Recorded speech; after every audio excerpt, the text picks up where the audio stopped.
আসসালামু আলাইকুম। সবার জন্য বাংলা চ্যানেলের পক্ষ থেকে আমি সজল আহমেদ।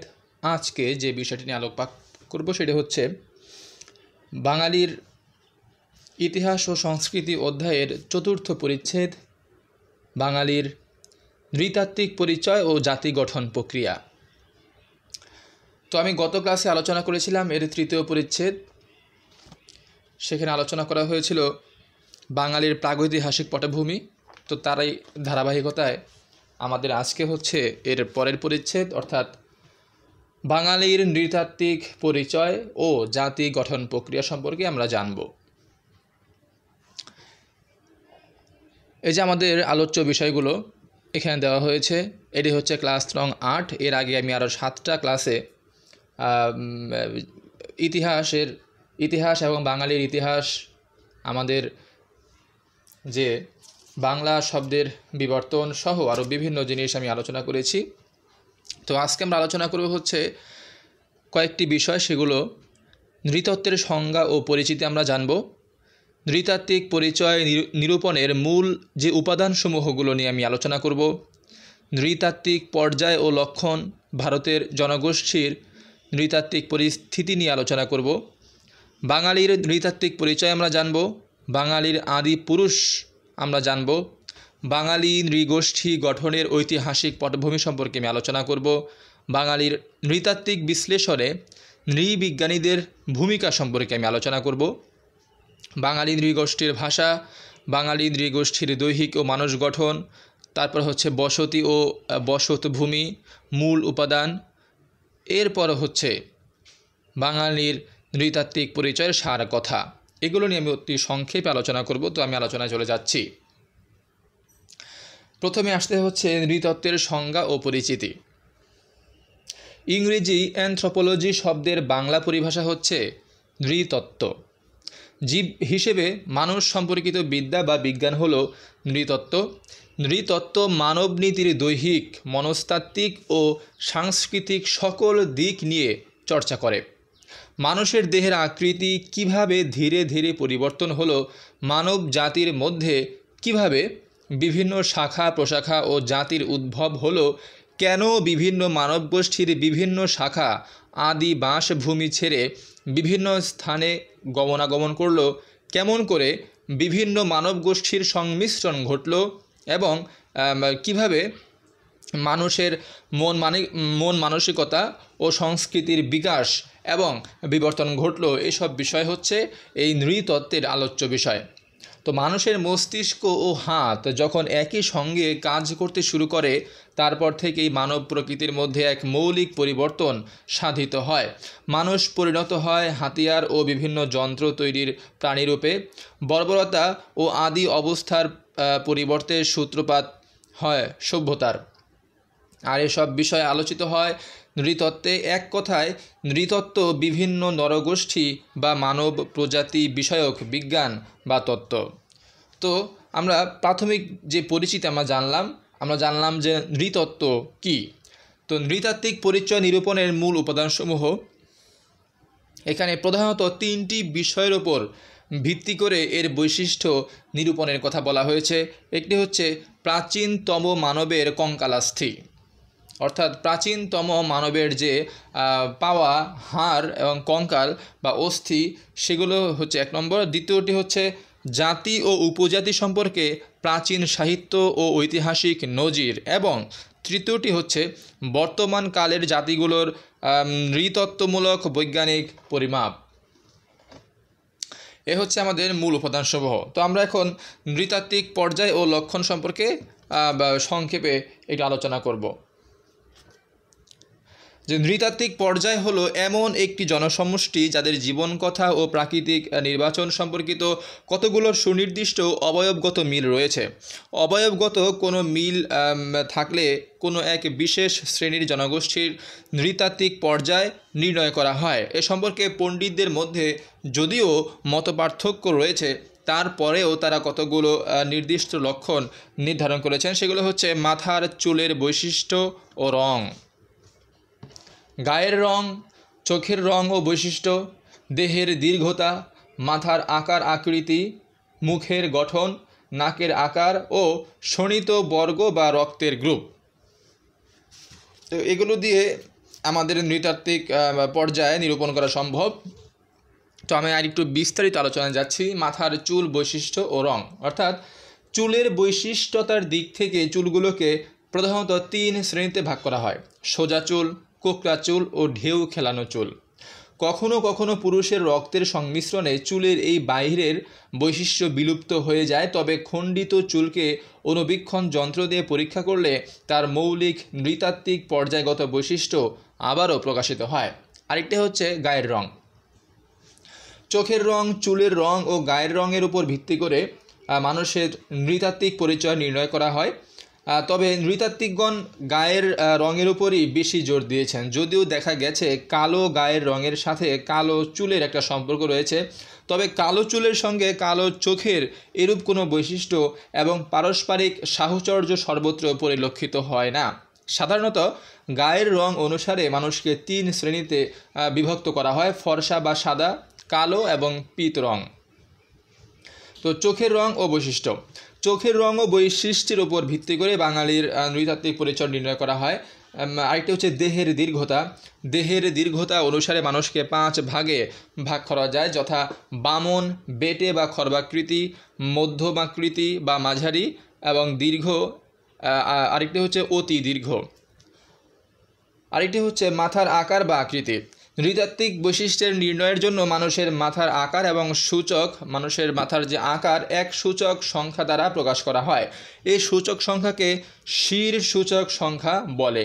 এই সূচক অনুসারে মানুষের মাথাকে 3টি শ্রেণীতে ভাগ করা যায়। একটি হচ্ছে লম্বা মাথা, মাঝারি মাথা এবং গোল মাথা। তারপর বিষয়টি হচ্ছে মুখের গঠন। মুখের গঠন ও বাঙালির নৃতাত্ত্বিক পরিচয় নির্ধারণে সহায়তা করে। তারপর আরেকটি বিষয় হচ্ছে নাকের আকার। মানুষের যে নাক, এই নাককে 3 শ্রেণীতে ভাগ করেছেন তারা, যথা লম্বা, সরু নাক, মাঝারি নাক এবং চওড়া নাক। আরেকটি বিষয় হচ্ছে রক্তের গ্রুপ। মানুষের নৃতাত্ত্বিক বৈশিষ্ট্য নির্ণয়ের জন্য রক্তের গ্রুপ পরীক্ষা করা হয়। যখন 2 নরগোষ্ঠীর মধ্যে রক্তের চারিত্রিক সম্পর্ক বা মিল থাকে, তখন তার মধ্যে নৃতাত্ত্বিক সম্পর্ক আছে বলে সিদ্ধান্ত গ্রহণ করা হয়। তবে নৃতাত্ত্বিকগণ নৃতাত্ত্বিক অবয়ব নির্ণয়ের জন্য কোনো একটি বৈশিষ্ট্য বা লক্ষণের ওপর নির্ভর করেন না। উপরের সকল লক্ষণের সমষ্টিগত ফলের ওপর ভিত্তি করেই তারা নৃতাত্ত্বিক পর্যায়ভুক্ত করার সিদ্ধান্তে উপনীত হন। তো আমরা এখন জানবো হচ্ছে ভারতের জনগোষ্ঠীর যে নৃতাত্ত্বিক পরিস্থিতি, সেটা আমরা জানবো। তো ভারতের যে জনগোষ্ঠী, এই জনগোষ্ঠীর কথা বললেই অটোমেটিকভাবে আমাদের জনগোষ্ঠীর নামটাও ঢুকে পড়ে। তো বাঙালির নৃতাত্ত্বিক বৈশিষ্ট্য সম্যকভাবে বুঝতে হলে সমগ্র ভারতের নৃতাত্ত্বিক পরিস্থিতির জ্ঞান থাকা আবশ্যক। সেজন্য আমরা বাঙালির নৃতাত্ত্বিক বৈশিষ্ট্য আলোচনা করার পূর্বে সারা ভারতের নৃতাত্ত্বিক পরিচয় সংক্ষেপে তুলে ধরছি। কঙ্কালের অবস্থা। ভারতবর্ষের সভ্যতার উপর ভিত্তি করে কঙ্কালগুলোকে 5টি শ্রেণীতে ভাগ করা হয়েছে, যথা নবপলীয় যুগের কঙ্কাল, হরপ্পা যুগের, দাক্ষিণাত্যের তাম্রাস্য যুগের, মেগালিথিক যুগের এবং আদি ঐতিহাসিক যুগের। তো নবপলীয় যুগের লোকেরা দীর্ঘ শিরস্ক বা লম্বা মাথার ছিল। হরপ্পা এবং অন্যান্য তাম্রাস্য যুগের লোকেরা দীর্ঘ শিরস্ক ও নাতি দীর্ঘ শিরস্ক ছিল। তবে গুজরাটে এবং সিন্ধু প্রদেশে বিস্তৃত শিরাস্ক জাতির অনুপ্রবেশও ঘটেছিল, আর মেগালিথ যুগের লোকেরা বিস্তৃত শিরস্ক ছিল। এই হচ্ছে আমাদের কঙ্কালের অবস্থা আমরা জানলাম। এখন আমরা বাঙালির যে নৃতাত্ত্বিক পরিচয়, সেটা সম্পর্কে আমরা জানব। প্রথমেই হচ্ছে বাঙালি কারা। বাংলায় কথা বলা এবং এক বিশিষ্ট সংস্কৃতির ধারক যে জনসমষ্টি, তারাই বাঙালি নামে পরিচিত। ডক্টর অতুল সুর বলেন, বাঙালি বলতে আমরা মাত্র তাদেরই বুঝি যাদের মাতৃভাষা বাংলা এবং যারা বাংলাদেশের এক বিশেষ সংস্কৃতির বাহক। এতে বোঝা যায় বাঙালির রয়েছে নিজস্ব ভাষা ও নিজস্ব সংস্কৃতি। তা আরেকটি বিষয় হচ্ছে সংকর জাতি। বাঙালি জাতি হিসেবেও মিশ্র বা সংকর জাতি, অর্থাৎ বাঙালি জাতি হিসেবেও কিন্তু মিশ্র বা সংকর জাতি। ডক্টর নিহারঞ্জন রায় বলেছেন, বাঙালি এক সংকরজন, অর্থাৎ বিভিন্ন জাতির সংমিশ্রণে বাঙালি জাতির উদ্ভব হয়েছে। এই নিয়ে রবীন্দ্রনাথ ঠাকুর একটি কথা বলেছেন, সেটা হচ্ছে, কেহ নাহি জানে কার আহ্বানে কত মানুষের ধারা, দুর্বার স্রোতে এলো কোথা হতে, সমুদ্রে হলো হারা। অর্থাৎ তবে কোনো কোনো জাতির মিশ্রণে বাঙালি জাতির উদ্ভব হয়েছে, বা কোন কোন জাতির মিশ্রণে বাঙালি জাতির উদ্ভব হয়েছে এই বিষয়ে পণ্ডিতগণ একমত হতে পারেননি। ডক্টর আহমদ শরীফ বলেছেন, মোটামুটিভাবে বলা চলে নেগ্রিটো আদি অস্ট্রেলীয় বা ভেড্ডিড ও মঙ্গোলীয় নরগোষ্ঠীর মিশ্রণ ঘটেছে বেশি। তাই শতকরা 60% অস্ট্রেলীয়, 20% মঙ্গোলীয়, 15% নেগ্রিটো এবং 5% অন্য নরগোষ্ঠীর রক্ত মিশেছে বলে অনুমান অসঙ্গত নয়। তাছাড়াও নিষাদ, কোল, ভিল, মুন্ডা, সাঁওতাল, শবর, পুলিন্দ, মাল, পাহাড়ি প্রভৃতি হচ্ছে তুলনামূলকভাবে অল্প সংকর আদি অস্ট্রেলীয় বা ভেড্ডিড। এছাড়াও আমরা জানি যে ইরানি, আরব, ইউচি, হাবশি, গ্রিক, তুর্কি, আফগান, মুঘল, পর্তুগিজ, ওলন্দাজ, ফরাসি ও ইংরেজ রক্ত মিশ্রিত হয়েছে। তো বাঙালির আদিপুরুষ নিয়ে আমি আলোচনা করব, যে বাঙালির আদিপুরুষ। বাঙালি জনগোষ্ঠীর পূর্বপুরুষেরা কবে বঙ্গদেশে বসতি স্থাপন করেছিল তা সঠিকভাবে বলা কঠিন, তবে অনুমান করা হয় পৃথিবীর অন্যান্য দেশের আদিম মানব সভ্যতার যেরূপ বিবর্তন ঘটেছিল, বাংলাদেশেও তার ব্যতিক্রম ঘটেনি। বাংলার পূর্ব ও পশ্চিম সীমান্তে প্রস্তর যুগের এবং তাম্র যুগের নিদর্শন পাওয়া গেছে। এসব অঞ্চল থেকে কালক্রমে সমগ্র বাংলায় মানব বসতি ছড়িয়ে পড়ে। প্রাগৈতিহাসিক কাল থেকে এখানে বসবাসকারী জনগোষ্ঠী বাঙালির আদিপুরুষ। বাঙালি জাতির আদি উৎস নির্ণয় করা অত্যন্ত কঠিন ব্যাপার, তবে বর্তমানে নৃতাত্ত্বিক ও প্রত্নতাত্ত্বিক গবেষণার দ্বারা বাঙালির আদি উৎস সম্বন্ধে ধারণা লাভ করা সম্ভব হয়েছে। তো দেহের লক্ষণ বিচার করে দেখা গেছে যে উত্তর ভারতের নার্ডিক জনগোষ্ঠীর অন্তর্ভুক্ত আর্য জাতি থেকে বাংলাদেশের অধিবাসীরা পুরোপুরি আলাদা। অর্থাৎ নৃতাত্ত্বিকদের মতে আর্যদের বাংলায় আগমনের বহু পূর্বে বাংলার বিভিন্ন অঞ্চলে বিভিন্ন জনগোষ্ঠীর লোক বাস করত। তারা ছিল বাংলার বর্তমান ক্ষুদ্র নৃতাত্ত্বিক জনগোষ্ঠী কোল, ভিল, শবর, পুলিন্দ, হাঁড়ি, ডোম, চণ্ডাল প্রভৃতির আদিপুরুষ।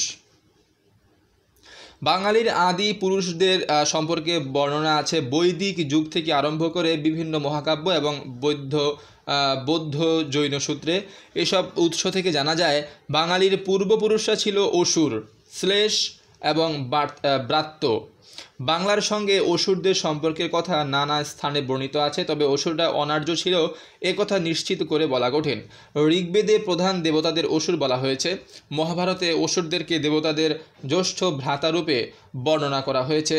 তাই বাংলায় যারা অন্তজ শ্রেণী হিসেবে পরিচিত তারা অনার্যদের বংশধর নাও হতে পারে। অতএব জাতি হিসেবে বাঙালি যে বিভিন্ন অনার্য গোষ্ঠীর মিশ্রণে উদ্ভব হয়েছে এ কথা মেনে নেওয়া যায় না। তাই জাতি হিসেবে বাঙালি মিশ্র উপাদানে গঠিত হলেও এরা কেবল নিম্ন বর্ণের মানুষের উত্তরাধিকারী নয়। তবে একথা সত্য যে বাঙালির রক্তে আলপীয় উপাদান বেশি। এখন আমরা বাঙালি নৃগোষ্ঠী গঠনের যে ঐতিহাসিক পটভূমি সেগুলো নিয়ে আলোকপাত করব। তো পূর্বেই বলা হয়েছে বাঙালি জনগোষ্ঠী বহুকাল ধরে নানা জাতির মিশ্রণে গড়ে উঠেছে। এর মূল কাঠামো সৃষ্টির কাল প্রাগৈতিহাসিক যুগ থেকে মুসলিম অধিকারের পূর্ব পর্যন্ত বিস্তৃত। আমরা প্রথমে যে নরগোষ্ঠী নিয়ে আলোচনা করব সেটি হচ্ছে অনার্য আর্য নরগোষ্ঠী। বাঙালির আদি পুরুষদের শ্রেণীতে ভাগ রয়েছে দুটি, প্রাক আর্য বা অনার্য নরগোষ্ঠী এবং আর্য নরগোষ্ঠী। তো আর্যদের আগমনের পূর্বে বাংলাদেশে অনার্য নরগোষ্ঠীর বাস ছিল বলে তারাই বাঙালি জাতির আদিপুরুষ। আর্যদের আগমনে সে জীবন উৎকর্ষমণ্ডিত হয়ে ওঠে। অনার্য জনগোষ্ঠীর উৎপত্তি হয় অস্ট্রিক, দ্রাবিড়, আলপীয়, মঙ্গোলীয় এবং নেগ্রিটো এই কয়েকটি জাতির মিশ্রণে। নেগ্রিট সম্পর্কে আমরা জানব।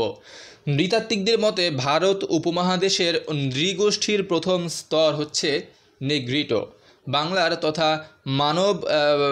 বাংলার তথা বাঙালি জনগোষ্ঠীরও প্রথম স্তর এই নেগ্রিটোজন। সুন্দরবন অঞ্চল, যশোর ও ময়মনসিংহ জেলা এবং নিম্নবঙ্গ অঞ্চলের কোথাও কোথাও এই জনগোষ্ঠীর প্রভাব লক্ষ্য করা যায়। এই জনগোষ্ঠীর বৈশিষ্ট্য খর্বাকৃতি, কালো বর্ণ, চুল উর্নাবদ, বেটে, ঠোঁট পুরু ও উল্টানো, নাক অতি চ্যাপ্টা। তো সুন্দরবনের জেলে সম্প্রদায় ও যশোরের বাঁশফোড়দের মধ্যে এই নিগ্রোপুটু বা নেগ্রিটোদের প্রভাব রয়েছে।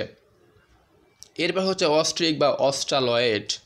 নৃতাত্ত্বিকদের ধারণা অস্ট্রিক গোষ্ঠী থেকে বাঙালি জাতির প্রধান অংশ গড়ে উঠেছে। এরা নৃতত্ত্বের ভাষায় এই গোষ্ঠীর নাম হচ্ছে অস্ট্রালয়েড।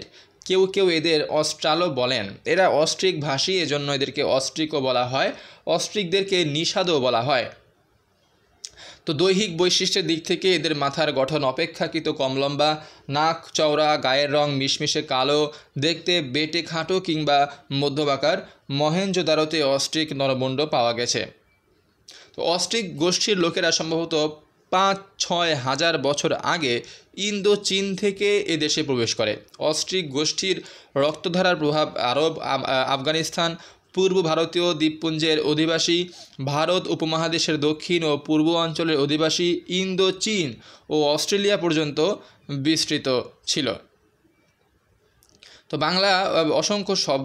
বাংলা ভাষার অসংখ্য শব্দ অস্ট্রিক উপাদান থেকে এসেছে, যেমন কুড়ি, পন, গন্ডা, খাঁ, মানে খা, ডোম, চোঙা, ঠোঁট, পাগল, ঠেঙা ইত্যাদি, কামরাঙ্গা, লাঙল, লাউ, লেবু, বেগুন, দা, কলা, এই সব শব্দ বা আরও অনেক শব্দ রয়েছে যেগুলো অস্ট্রিক ভাষা থেকে এসেছে।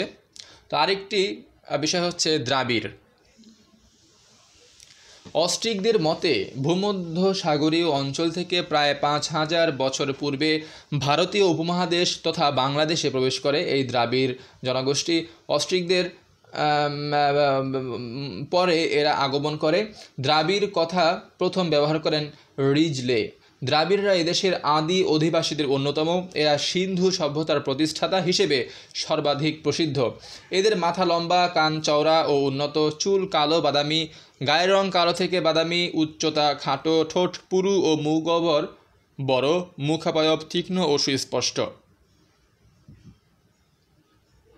এরপর মঙ্গলয়েড বা ভোট চিনীয়। বাঙালি নৃগোষ্ঠীর মধ্যে ভোট চিনীয় রক্তের মিশ্রণ ঘটেছে। বাংলাদেশের পার্বত্য অঞ্চলে এই নরগোষ্ঠীর প্রভাব লক্ষ্য করা যায়। গারো, চাকমা, খাসিয়া, মণিপুরি, মোরং, হাজং, কাচারি ইত্যাদি উপজাতি এই মঙ্গলয়েড নরগোষ্ঠীর অন্তর্ভুক্ত। এদের গায়ের রং পিতাভ থেকে বাদামি, চুল কালো ও খাড়া, মাথার আকৃতি গোল, নাক চ্যাপ্টা, চোখের পাতা সামনের দিকে ঝুলে থাকে। কোচ ও রাজবংশীদের চেহারায় মঙ্গলয়েড ভাব বা প্রভাব রয়েছে। এরপর হচ্ছে আলপাইন। দ্রাবিড়দের পরে নানা দলে বিভক্ত হয়ে ভারতে প্রবেশ করে আলপাইন সম্প্রদায়। তো বাঙালি, গুজরাটি, মারাঠি, ওড়িশি জাতির পূর্বপুরুষদের অনেকেই আলপাইন গোষ্ঠীর লোক ছিল। পামির মরুভূমি, আল্পস পর্বতমালা, দক্ষিণ আরব ও ইউরোপের পূর্বদেশে এদের বসবাস ছিল। এরা আর্য বা ইন্দো ইউরোপীয় ভাষাভাষী ছিল বলে মনে করা হয়। আলপাইনরা বর্তমান গুজরাট, মহারাষ্ট্র এবং দক্ষিণ কন্যার পর্যন্ত বিস্তৃত হয়ে পড়েন। আবার কোনো কোনো দল মধ্যপ্রদেশ হয়ে রাঢ়, সূক্ষ্ম, বঙ্গ, পুঞ্জু প্রভৃতি অঞ্চলে বসতি গড়ে তোলে। ক্রমে বিহার, উড়িষ্যা হয়ে কাশী এবং পূর্ব আসামের কামরূপ পর্যন্ত এদের অবস্থান বিস্তৃত হয়ে পড়ে। এরপর হচ্ছে নার্ডিকরা ছিল বেদপন্থী আর্য। ভারতীয় সভ্যতা ও সংস্কৃতির উৎপত্তি ও উজ্জীবনে এদের অবদান সবিশেষ। বেদ রচনার পর থেকেই এদের সূত্রপাত হয়। এদের সত্তা গুজরাট, মারাঠা এবং বাংলায় বর্তমান। দীর্ঘ আকৃতি, গায়ের রং শুভ্র, উন্নত নাক, নীল বর্ণ চোখ এবং স্বর্ণালী কেশের অধিকারী নার্ডিকেরা নিজেদের আর্য বলে পরিচয় প্রদান করত। এরপর আমরা আরেকটি বিষয় নিয়ে আলোচনা করব, আরেকটি সম্প্রদায় নিয়ে আলোচনা করব, যে আর্য পরবর্তী ধারা সম্পর্কে আমরা আলোচনা করব। আর্যদের আগমনের পর পারস্য, তুর্কিস্তান থেকে শক জাতির লোকের ভারতে আসে। তারা ভারতের পূর্বাঞ্চল ও বাংলায় এসে বসতি স্থাপন করে। এদের দৈহিক বৈশিষ্ট্য হলো মধ্যম আকৃতি গড়ন, গোল মাথা, দীর্ঘ নাক ও পিতাভ চোখ। বাঙালিদের ওপর এদের প্রভাব রয়েছে। এছাড়া বাংলার বিভিন্ন অঞ্চলে বিভিন্ন সময় বহিরাগত নানা রাজবংশ শাসন করে গেছেন, যেমন সেন, বর্মন, খড়গ ও চন্দ্র রাজবংশ ও তাদের সহযোগীরা বাঙালির দেহ গঠনে প্রভাব বিস্তার করেছে। খ্রিস্টীয় 7ম ও 8ম শতাব্দীর দিকে সেমেটিক গোত্রের আরব মুসলমানরা বাণিজ্য উপলক্ষে ও ইসলাম প্রচারের উদ্দেশ্যে বাংলাদেশে আগমন করেছিল। পরবর্তীতে আমরা জানি মুসলিম শাসনামলে তুর্কি, আরব, ইরানি, হাবশি, আফগান ও মুঘল মুসলমান বাংলায় বসতি স্থাপন করে বাঙালি জাতির রক্তে মিশ্রণ ঘটায়। এরপর 1600 শতাব্দীতে আমরা জানি যে যেসব ইউরোপীয় জাতি বাণিজ্য উপলক্ষে বাংলাদেশে আগমন করেছে তাদের প্রভাবও বাঙালির উপর পড়েছে। 1757 সালে পলাশির যুদ্ধে জয়লাভ করে ইংরেজরা প্রায় 200 বছর এদের শাসন করে গেছে। তাদের রক্তের কিছুটা প্রবাহ বাংলার জনগোষ্ঠীতে রয়েছে। তাছাড়া পর্তুগিজ ও আরাকান, মগ, জলদস্যুদের রক্ত স্পর্শও বাংলাদেশের দক্ষিণাঞ্চলের জেলাগুলোর জনগোষ্ঠীর উপর প্রভাব বিস্তার করেছে। তো এইভাবে প্রাগৈতিহাসিক কাল থেকে অস্ট্রিক, দ্রাবিড়, আলপীয় জনগোষ্ঠীর সাথে আর্য, মঙ্গল, আরব, তুর্কি প্রভৃতি জাতির সংমিশ্রণ এবং দীর্ঘদিনের যে অনুশীলন, গ্রহণ, বর্জন ও রূপান্তরের মধ্য দিয়ে বর্তমান বাঙালি জাতিও তার জনজীবন গড়ে উঠেছে। তো মূলত বাঙালি জাতি বিভিন্ন জনগোষ্ঠীর রক্তধারার সংমিশ্রণে এক বিচিত্র জনগোষ্ঠী হিসেবে গড়ে উঠেছে। তো বিভিন্ন জনগোষ্ঠীর সংমিশ্রণে সৃষ্টি হলেও বর্তমানে বাঙালি এক স্বকীয় সত্তায় উন্নীত হয়েছে। ব্যতিক্রম বাদ দিলে সাধারণভাবে মাঝারি ধরনের চেহারা, অর্থাৎ মাথার গড়ন লম্বাও নয়, গোলও নয়, নাক অতিরিক্ত লম্বা বা একেবারে চ্যাপ্টা নয়, মাঝারি, উচ্চতাও মাঝারি, গায়ের রং ফর্সা ও কালোর মাঝামাঝি। এক কথায় বাঙালির সব কিছু মাঝামাঝি ধরনের। এটাই হলো খাঁটি বাঙালির আকৃতি ও চেহারা বৈশিষ্ট্য। তো আমরা জানলাম যে বাঙালি নৃগোষ্ঠীর যে গঠনের ঐতিহাসিক পটভূমি। এই যে আমরা একটা জিনিস দেখেন, চীন দেশের দিকে আমরা যদি তাকাই, জাপান, কোরিয়া, উত্তর কোরিয়ার দিকে আমরা যদি তাকাই, দেখব যে সবার গায়ের রং প্রায় এক এবং চেহারার ভঙ্গিও এক। অর্থাৎ আপনি 100 জন মানুষের থেকে একজনকে আলাদা করা অত্যন্ত কঠিন একটা ব্যাপার হচ্ছে ও দেশের মানুষগুলোর মধ্যে। আর আমাদের দেশে, আমাদের যে এই ভারতীয় উপমহাদেশে আপনি দেখুন, 100 জন মানুষের চেহারা 100 রকম, 100 জন মানুষের গঠন 100 রকম, অর্থাৎ কারোর সাথে কারো মিল নেই। এটা কেন? এটা হচ্ছে আমাদের, এটা কেন সেটা উত্তর আমরা যে ইতিমধ্যে দিয়েছি যে আমরা হলাম শঙ্কর জাতি। আমাদের মধ্যে বিভিন্ন মানুষের রক্তপ্রবাহ, বিভিন্ন মানুষের, বিভিন্ন জাতির, বিভিন্ন সম্প্রদায়ের বৈশিষ্ট্য আমাদের মধ্যে রয়ে গেছে। এজন্যই আমাদের এরকম অবস্থা। যাই হোক, এই হচ্ছে আমাদের যে নৃগোষ্ঠী গঠনের ঐতিহাসিক পটভূমি আমরা জানলাম। এরপর আরেকটি বিষয় আলোচনা করবে, সেটা হচ্ছে বাঙালি নৃগোষ্ঠীর দৈহিক ও মানস গঠন। তো তার আগে আমি আলোচনা করব যে বাঙালি নৃগোষ্ঠীর বসত ও বসতভূমি। বাংলায় মানব বসতির ইতিহাস অতি প্রাচীন। আমরা জানি বঙ্গ অববাহিকায় মানুষের আগমন শুরু হয়েছিল প্লাইস্টোসিন যুগে তথা 10 লক্ষ বছর আগে। তুষার যুগে শীতল স্থান থেকে অপেক্ষাকৃত উষ্ণ দক্ষিণ পূর্ব এশিয়ার দিকে মানুষের আগমন ঘটে। তো বাংলাদেশের অবস্থান এই অঞ্চলে হওয়ায় এখানে চলমান মানুষের বসতি বিস্তার দ্রুত ঘটতে থাকে বলে অনুমান করা হয়। সম্ভবত ভারতের উত্তরাঞ্চল থেকে আগত মানুষ বাংলায় অপেক্ষাকৃত পুরনো ও কম উঁচু পাহাড়ে বসতি স্থাপন করে। যে অল্প কয়েকটি স্থানে প্রথম মানব বসতি গড়ে উঠেছিল, বরেন্দ্রভূমি তার মধ্যে অন্যতম। প্রত্নপ্রস্তর যুগীয় মানুষেরা জায়গা নিয়েছিল বাংলা বদ্বীপ হয়ে বার্মা, ইন্দো চায়না, মালয় উপদ্বীপ, ইন্দোনেশিয়া, প্রশান্ত মহাসাগরীয় দ্বীপগুলোতে এবং অস্ট্রেলিয়ার উত্তরাঞ্চলে। তো বিভিন্ন প্রত্নতাত্ত্বিক নিদর্শন থেকে বাঙালির বসতি ও বসতভূমির পরিচয় পাওয়া যায়। ছোট নাগপুর, মালভূম, রাজমহল পাহাড় এবং হিমালয়, পরে হচ্ছে শিলং গিরি শ্রেণীতে প্রবীণ ও নবীন প্রত্নপ্রস্তর যুগের মানব বসতির সাক্ষ্য পাওয়া গেছে। পরবর্তীতে এই অঞ্চলে কৃষির উন্নতির সাথে সাথে বাংলার নদী প্রণালী মানব বসতির ক্রমবিকাশে গুরুত্বপূর্ণ ভূমিকা রাখে। প্রাচীন যুগে গাঙ্গেয় সমভূমি উল্লেখযোগ্য সংখ্যক নদী উপত্যকাগুলোতে বিক্ষিপ্তভাবে গড়ে ওঠা বসতির নিদর্শন রয়েছে। নদীর গতিপথের হঠাৎ পরিবর্তন এবং নদীর শাখা প্রশাখা শুকিয়ে যাওয়ায় বহু বসতি ধ্বংসপ্রাপ্ত হয়েছে। তা সত্ত্বেও অনুমান করা হয় যে প্রাচীন সময়ে কৃষি সম্ভাবনা এবং এর সাথে সংশ্লিষ্ট অর্থনৈতিক কারণে বর্তমান মৃতপ্রায় বদ্বীপ অঞ্চলে পুরোপুরি আদি এবং পূর্ণাঙ্গ বসতি বিকাশ লাভ করেছিল। এ হচ্ছে আমাদের বাঙালি নৃগোষ্ঠীর বসতি ও বসতভূমি।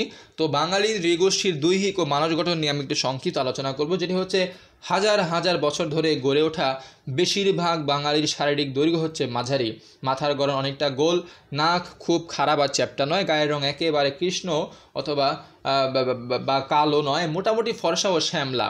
তো দৈহিক গঠন ও মানস গঠনে ভৌগোলিক পরিবেশ ব্যাপক প্রভাব বিস্তার করে, ফলে যে মানুষ যেখান থেকে যেভাবে এসেছে তার দৈহিক গঠন মানস প্রবণতা কালক্রমে একাকার হয়ে গেছে এবং এভাবে অজস্র মিশ্রণের ফলে বাঙালির একটা নিজস্ব গড়ন বৈশিষ্ট্য ও নিজস্ব মানস ভুবন সৃষ্টি হয়েছে এবং জন্ম দিয়েছে স্বকীয় ও স্বতন্ত্র এক বিশিষ্ট জাতি। অর্থাৎ আমি একটু আগে যা বললাম, তো মানুষের আমাদের যে এই যে নৃতত্ব দৈহিক গঠন যে আমাদের পরিবর্তন, এর মধ্যে যে আমাদের সংকর ব্যাপারটা যেরকমভাবে জড়িত, আমাদের যে ভৌগোলিক অবস্থান সেটাও কিন্তু মোটামুটিভাবে প্রভাব বিস্তার করেছে আমাদের মানুষ গঠনের উপরে। তো বাঙালি নৃগোষ্ঠীর মধ্যে বহুজনের মিশ্রণ ঘটায় তাদের মানসিকতার বিভিন্নতা দেখা যায়। অস্ট্রিকদের সারল্য ও জড়তা, দ্রাবিড়দের কল্পনা প্রবণতা ও আলস্য, আর্যদের চিন্তা ও উদ্যমশীলতা, ভোট চৈনিকদের দুঃসাহস ও নির্মমতা বাঙালিদের মন মানসে আজও ক্রিয়াশীল। কেমন? তো এই হচ্ছে মানস গঠন ও দৈহিক গঠন সম্পর্কে আমরা জানলাম। আমরা আরেকটি বিষয় নিয়ে আলোচনা করব, সেটি হচ্ছে বাঙালির নৃতাত্ত্বিক পরিচয়ের যে সার কথা সেটি সম্পর্কে আমরা জানব। তো বাঙালি জাতি একটি সমরূপীয় জাতি হিসেবে গড়ে উঠেছে। এই গঠন প্রক্রিয়া একদিনে সম্ভব হয়নি। এই প্রক্রিয়া শুরু হয়েছিল পুরা প্রস্তর যুগে, যে সে প্রক্রিয়া সতত প্রবহমান। এ জাতি গঠনের মূল উপাদান এসেছে ইন্দো ভূমধ্য নৃগোষ্ঠীর অন্তর্গত বিভিন্ন নৃজাতি রূপের কৌম ও জনগোষ্ঠী থেকে। এরপর এসেছে দ্রাবিড় ও অস্ট্রিকদের কাছ থেকে। বাঙালির রক্তে মঙ্গোলীয় রক্তের মিশ্রণ ঘটেছে। অজয় রায় জানিয়েছেন, সুদীর্ঘকাল ধরে বিভিন্ন ও বিচিত্র জনস্রোত এসে মিশেছে বাংলার শ্যামল মাটিতে। হ্যাঁ, তো এক কথায় সংঘাত, সংঘর্ষ, সংমিশ্রণ ও সংশ্লেষণের মাধ্যমে গড়ে উঠেছে বাঙালি জাতিসত্তা। তো পরিশেষে আমি বলতে পারি যে বহু নরগোষ্ঠী, জন ও জাতির সংমিশ্রণে গড়ে উঠেছে বাংলা নৃগোষ্ঠী। তো মূলত শরণাতীত কাল থেকেই এই ভূভাগ ছিল বহু জাতি ও সংস্কৃতির কালান্তরের মিলন তীর্থ। কেউ এসেছে, কেউ গিয়েছে, কিন্তু রয়ে গেছে প্রত্যেকের সাংস্কৃতিক ঐতিহ্যের প্রত্যক্ষ ও পরোক্ষ ছাপ। আর এরই ধারা প্রবাহ যুগে যুগে প্রভাবিত করেছে সমগ্র সাংস্কৃতিক জীবন চেতনাকে।